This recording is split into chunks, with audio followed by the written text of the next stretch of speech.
रात के करीब 10:30 बज रहे थे। बाहर बहुत तेज बारिश हो रही थी, वो कंटिन्यूअस हैवी रेन जो रुकने का नाम नहीं लेती। मैं लिविंग रूम में थी, नेटफ्लिक्स चल रहा था, पर मेरा ध्यान टीवी पर नहीं था। मुझे भूख लगी थी। मैंने फ़ोन उठाया और एक पिज़्ज़ा ऑर्डर कर दिया। You know how it is, जब आप अकेले रहते हो तो कभी कभी कुकिंग करने की हिम्मत नहीं होती। ऐप पे दिखा रहा था 30 मिनट्स डिलीवरी। मैंने सोचा चलो आधे घंटे में खाना आ जाएगा, फिर सो जाऊंगी। मेरे फ्लैटमेट नेहा उस वीकेंड अपने घर गई हुई थी, तो पूरे 2 BHK फ्लैट में मैं बिल्कुल अकेली थी। सिर्फ मैं और बाहर वो तेज बारिश की आवाज़। करीब 11 बजे फ़ोन पिंग हुआ। Delivery partner has arrived. मैंने मैप चेक किया, बाइक की लोकेशन गेट के पास थी। 2 मिनट बाद डोरबेल बजी। मैंने टीवी पॉज किया। एक अजीब सी आदत है मेरी, दरवाज़ा खोलने से पहले मैं हमेशा पीप होल से चेक करती हूँ। मैंने देखा एक लड़का खड़ा था। रेड रेन कोट पहना हुआ था, पूरा भीगा हुआ। हेलमेट हाथ में था और बालों से पानी टपक रहा था। उसके हाथ में पिज्ज़ा का बॉक्स था। He looked normal, just a delivery guy doing his job in bad weather. मैंने चेन हटाई और दरवाज़ा खोला। ठंडी हवा का एक झोंका अंदर आया। मैंने स्माइल करके कहा, थैंक यू भैया। उसने पिज्ज़ा बॉक्स मुझे पकड़ाया। उसके हाथ ठंडे बर्फ जैसे थे जब हमारी फिंगर्स टच हुई। मैंने बॉक्स लिया और दरवाज़ा बंद करने ही वाली थी कि उसने बीच में अपना बूट रख दिया। मेरा दिल एक सेकंड के लिए स्किप कर गया। मैंने उसकी तरफ देखा। उसकी नज़रें नीची थीं, ज़मीन की तरफ। उसने धीरे से कहा, मैडम बहुत तेज़ बारिश है, प्लीज़ एक ग्लास पानी मिलेगा, गला सूख गया है। अब यहाँ यहाँ मेरी इंट्यूशन ने कहा नो। दिमाग में डेंजर बेल्स बजने लगी थी। वो पूरा भीगा हुआ था, कांप रहा था। मुझे लगा मैं शायद ओवर रिएक्ट कर रही हूँ। इंसानियत के नाते पानी तो पिला ही सकती हूँ।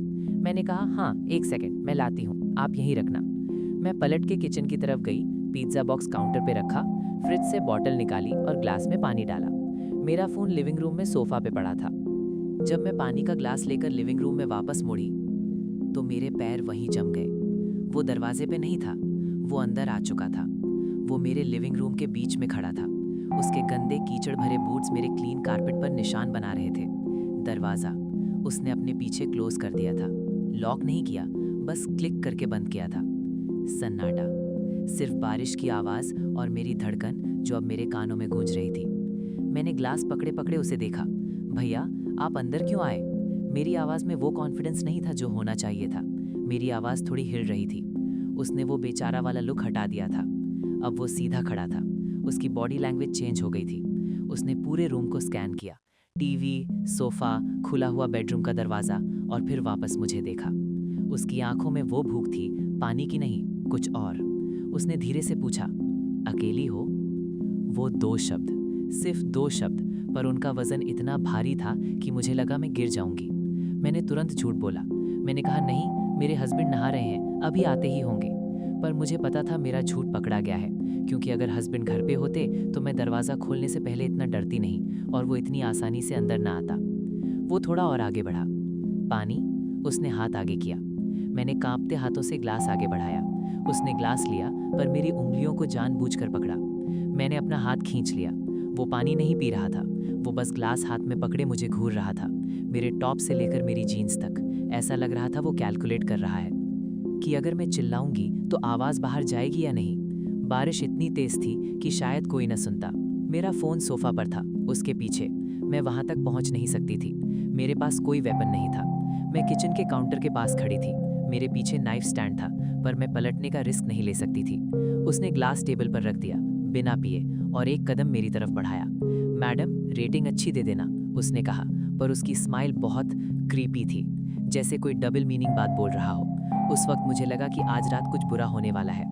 मेरे दिमाग ने काम करना बंद कर दिया था। फाइट और फ्लाइट रिस्पॉन्स में मैं फ्रीज हो गई थी।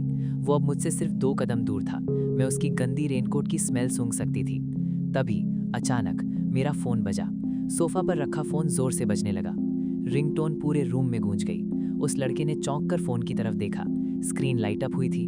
कॉलर आईडी पे लिखा था पापा। वो डिस्ट्रैक्शन का एक सेकंड था। मैंने उसी पल एक्टिंग की। मैंने ज़ोर से, पूरी ताकत से आवाज़ लगाई, जैसे मैं किचन में किसी से बात कर रही हूँ।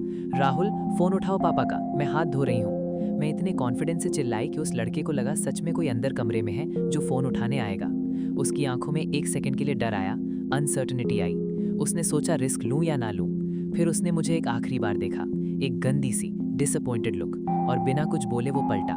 तेजी से दरवाजे की तरफ गया, दरवाज़ा खोला और बाहर निकल गया।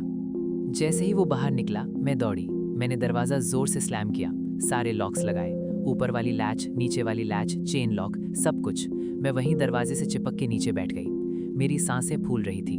बाहर से लिफ्ट की आवाज़ आई, वो चला गया था। मैंने फ़ोन उठाया, पापा का कॉल कट हो चुका था। मैं रोने लगी ज़ोर ज़ोर से। वो 5 मिनट मेरी ज़िंदगी के सबसे लंबे 5 मिनट थे। उस दिन के बाद से मैंने लीव एट डोर का ऑप्शन सिलेक्ट करना शुरू कर दिया। पर आज भी जब बारिश होती है और डोरबेल बजती है तो पहले मेरे हाथ कांपने लगते हैं, क्योंकि मुझे पता है उस रात वो पानी पीने नहीं आया था। और अगर पापा का फ़ोन ना आता तो शायद आज मैं ये कहानी सुनाने के लिए यहाँ नहीं होती।